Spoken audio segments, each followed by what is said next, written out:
Jeff, living in the Philippines. Now, I will be perfectly honest with you. This is my first video that I've ever made. It's my first video I've ever made on YouTube. I don't know what I'm doing. I've asked people for advice, and the only advice they ever give me is make a video and just see what happens. So it's all trial and error. I don't even know if the subscribe button is going to come on. I don't know how to put the comments column on, but anyway, with your support and your help, hopefully this channel will grow into something bigger, and during that time I can be more professional at making videos.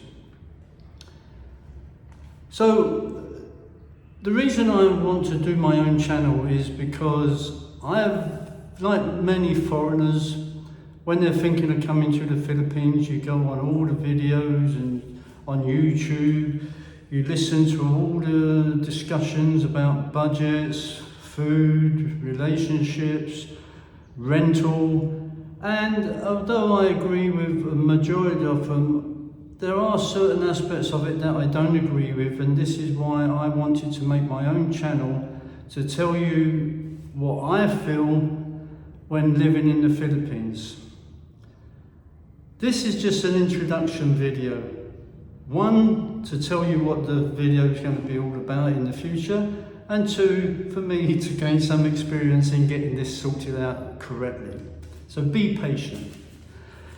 Anyway, about myself, I'm a UK citizen. I've worked in the oil and gas business for most of my life. I was in the military for 20 years. I travelled quite a lot around the world with the oil and gas industry.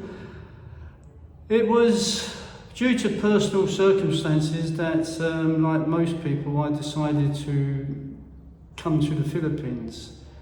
I visited most places in Asia, and Asia has always been my favourite continent, so to speak. And I've been to the Philippines once before. I've been to Thailand many times. I've been to Laos and Cambodia and China. And I found that listening to all the videos that the Philippines probably could provide me more with a more stable cost of living, and also a totally different environment, and it was totally a different environment. I came here on an SRRV visa, which is a special residential retirement visa, or special residential retirement visa, anyway, SRRV. Now, I started this in May 2021. And unfortunately they lost my papers, which is quite common over here. I then persevered and tried again, and I went through an agency, and the lady that dealt with my case was amazing. She was absolutely amazing, and they don't charge anything. So if you are charged anything for an SRRV visa, you don't pay, because if they are the correct authorised people, they are paid by the retirement agency themselves, or should I say the PRA, the Philippine Retirement Authority. They pay them. So if you're interested in obtaining an SRRV visa, then just drop me a line or in the comments if you're allowed to, and I will put you in contact with the lady concerned. I've got some notes here, just so please forgive me. I came here on an expanded courtesy visa, which means that if you're an ex-serviceman like me, then you can apply for an expanded courtesy visa, and it's a lot cheaper than all of the other visas. The visa that you get is for life. I only have to renew it once a year, and when I first arrived in the Philippines in November 2021. I had to spend 10 days in Manila as quarantine, because I came in the height of the pandemic. My heart was beating. I wasn't sure if I would get through the customs or anything else, but if you keep to the policies that they require, then you shouldn't have any problems. A lot of people try and shortcut things, which I didn't, and I just walked through without any hassle whatsoever. Anyway, I spent 10 days in a hotel in Manila. It was a cheap hotel because I couldn't see the point in paying a high rate for when you're going to stay in your room for 10 days, but in some respects I regretted it because the food was absolutely diabolical. Anyway, I survived. Probably due to my military training, I actually survived. When I was planning to come to the Philippines, my main goal was to go to Dumaguete. But as time went on, I was watching the YouTube videos on Dumaguete and going on the Facebook websites of Dumaguete and everything, and I realised that there was a lot of, this is my own personal opinion, that there was a lot of animosity in Dumaguete between some of the expats. You get these little cliques in the coffee houses that talk about each other.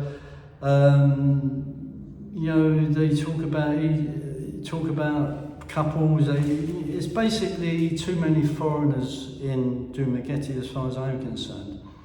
So I found a friend online that introduced me to Paho, and Paho is in Lapu-Lapu, which is a province of Cebu. In fact, it's Mactan Island where the airport is. So I looked about Paho and Lapu-Lapu, and it seemed to be okay. There's not many foreigners here. In fact, I've never really sat down and had a conversation with a foreigner, and I've been here just over 12 months.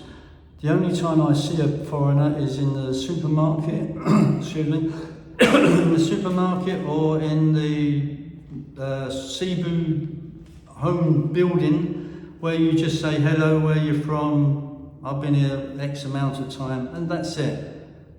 You don't get involved with them, people just go their own way, and that's what I like about it here, because everyone just keeps themselves to themselves, and I would sooner be friendly with the locals than with expats, to be quite honest, because expats can be like old women sometimes. They just talk about each other. Anyway,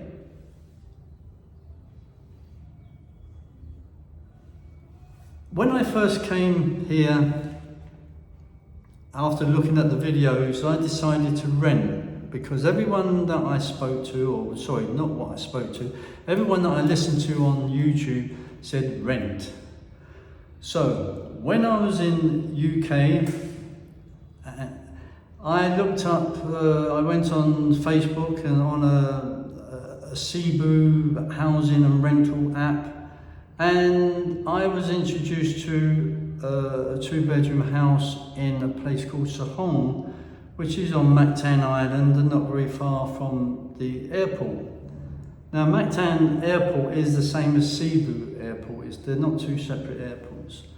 So I looked at this and it appealed to me because I didn't want to book into a hotel, because at that time of the pandemic, I didn't know how long I was going to stay in the hotel. The hotel would probably charge treble to what they normally charge, because one, I'm a foreigner, and two, because it was a pandemic. And so I decided to take this house on rental. I asked my friend to go and look at it. They said it was okay, and they sent pictures and it looked okay. Now, my main stipulation when I was corresponding with the owner was, is it near Paho? And they said, yes, it's within 5 minutes away. Well, that was a load of bullshit, because they was only interested in getting someone to rent. When I actually arrived in Sahong and looked at the house, I was very disappointed, because the house was much smaller than what the pictures portrayed.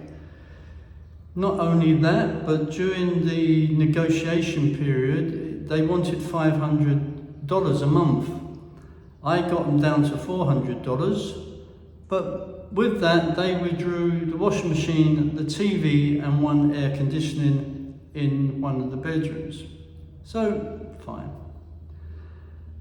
I thought, well, if I stay there a couple of years, I can buy my own washing machine and that, and it'll work out a lot cheaper. Anyway, as time went on, first of all, after I'd done my 10 days quarantine in Manila, I flew to Mactan, and I arrived in Mactan on the 3rd of December. On the 16th of December, we had what the Philippines say was one of the worst typhoons that they've experienced, Typhoon Odette. Now, I'd never experienced anything like that before. I sat in the house and all I could hear was noises, roofs of, because the roofs are covered in like a very fine tin sheeting. The wind was horrendous, the sheeting was making the noises everywhere. The rain, water was coming down inside my walls, the kitchen cupboards were water. The cockroaches had nowhere to go, and that was another thing that I disliked about it. It was, I wouldn't say it was cockroach infested, but sometimes they're running over your feet or on top of the microwave or in the shower with you. It's no fun. And they're not small cockroaches like a lot of Europeans know. They're quite big, about inch and a half long. Anyway, I had great pleasure in spraying them. But Odette was an experience. The following morning, I came out of the house and part of my roof was slightly damaged. So I got a message.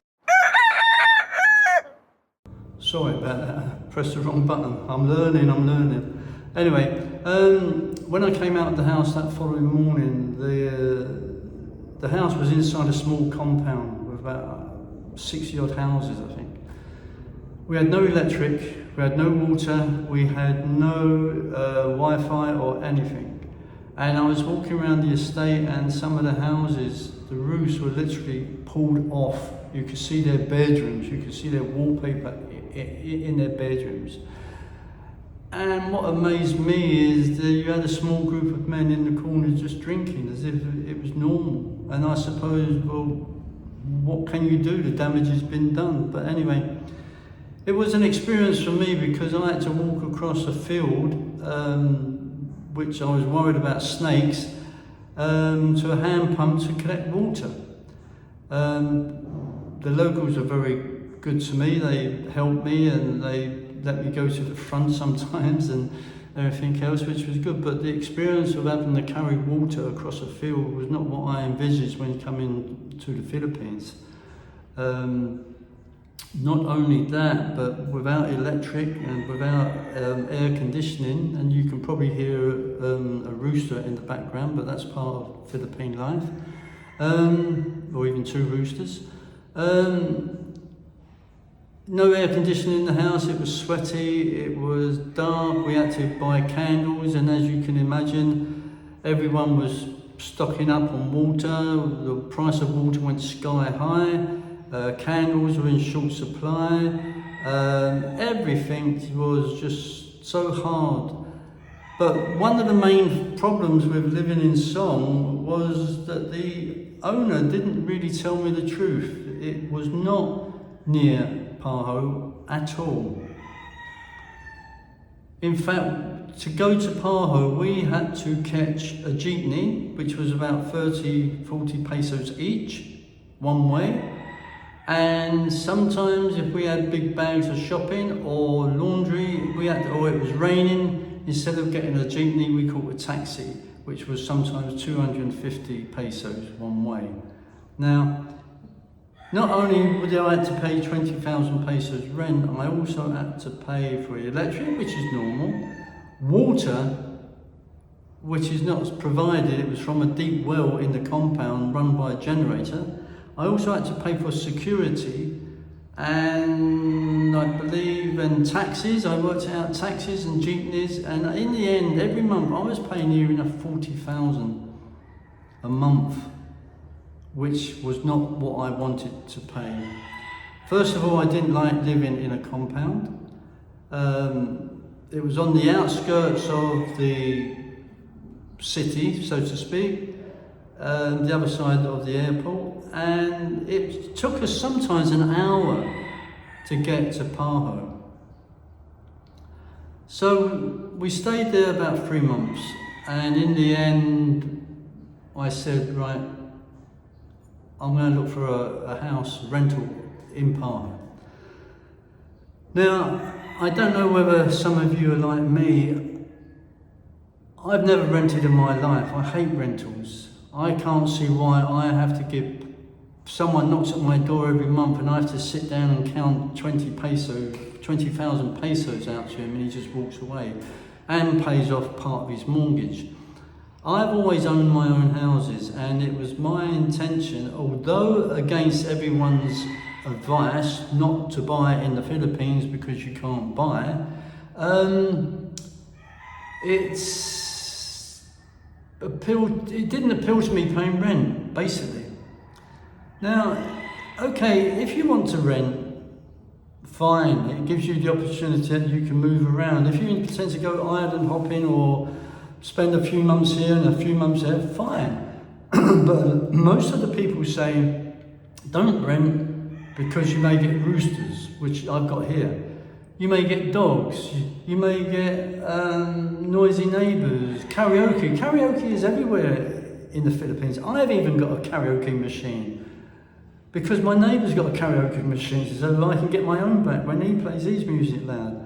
But the thing is, you can't keep running away every time you hear a rooster or a dog or you've got noisy neighbours, because the next place you move to could have exactly the same. When you go and visit, it could be quiet, but on the weekend it could be like hell. Not only that, but the landlords don't want to spend any money. They are quite happy you paying them money every month, but when you want something repairs or something, they're never too quick on doing it. Not only that, but they can put your rent up anytime they want, really. Even though you may sign a contract, but if they want to put their rent up, you have a choice. You either pay the rent or leave. 9 times out of 10, you say, okay, I'll leave and find another place. But you may like living where you are. So I can understand someone saying, yeah, rent because you can just pack up and go. But if you want to travel, fine, that's a good thing. But if you want to live in a place and you like the area, you can't keep moving every time there is a cockerel. You can't keep moving every time the dog barks or the neighbours, because you could move to another place and it'd be the same again. So what are you going to do? Move again and move again and move again? Anyway, I found a house in Pahô, 5 minutes away from my friend's family. It was a 3-story, or the top attic. It needed repair. It needed quite a lot of repair. So I bought it, and I bought it in my friend's name. And people say, oh, how stupid, what happens if you have a fight and you get kicked out? Well, I've got an agreement with the solicitor that I can live in that house, whatever happens, until I die. And there are ways you can do this, but it depends on your partner as well. And in later videos, I want to talk about relationships within the Philippines, because people think a relationship in the Philippines is totally different to one in the UK or America or any other country. But at the end of the day, it's a relationship between 2 people. You could be madly in love with someone in England and buy a house together, and 6 months later you break up. You just have to work at a relationship. Anyway, I won't go on too much on this video, but I just want to say what my intentions are, basically. On the next videos, and I hope to do at least one a week, I'm going to start discussing food, travel around Paho and Lapu Lapu. I will take you to the markets, I will take you to the squatters area, which I know quite well, and there's over 400 squatters there, and they're very happy. The children are more happier than what I've seen in UK. Shopping in the malls, in fact anything that you want me to look at, I'm quite happy to go and film it or even discuss it or whatever. So that's basically Jeff living in the Philippines is going to be about. This is just a quick introduction, and I'm just got to try and get the video onto an editor now. And hopefully sometime today or tomorrow I can get this video put out on YouTube for the very first time. I'm being honest with you, I've never done it before. So whatever advice, criticism, whatever, please send it to me. But let it be constructive, yeah? If you think I'm a tosser, okay, call me a tosser, then that's it. But the choice is yours to watch. If you don't want to watch, fine. But for those that do want to watch, I will show you whatever you want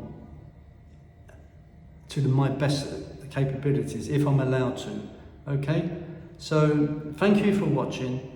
Remember, Jeff living in the Philippines isn't just about my lifestyle here, but it will be a much of a better insight into budgets, how you can live cheaply here. You don't need 2,000, 2,400. It depends on your lifestyle. I can take you to a cafe where I can get a meal for 2 people, which is ample for 200 pesos. And it's nice food. That's the problem. People won't try the food. Anyway, I won't harp on that. It's going to be another video. If you can subscribe, support me. I'm not after coffee money, I'm not after Patreons or anything like that. I'm doing it just to help other people when they decide or are thinking of coming to the Philippines from my perspective. So thank you very much for listening. I hope the video is okay. I hope it, fingers crossed. So also, I play the ukulele and I also am an amateur artist in oils, so I'll be showing a bit of that as well. So if you want to join in or questions, I'm here. I'm retired, I've got time to listen. Thank you very much and have a safe day.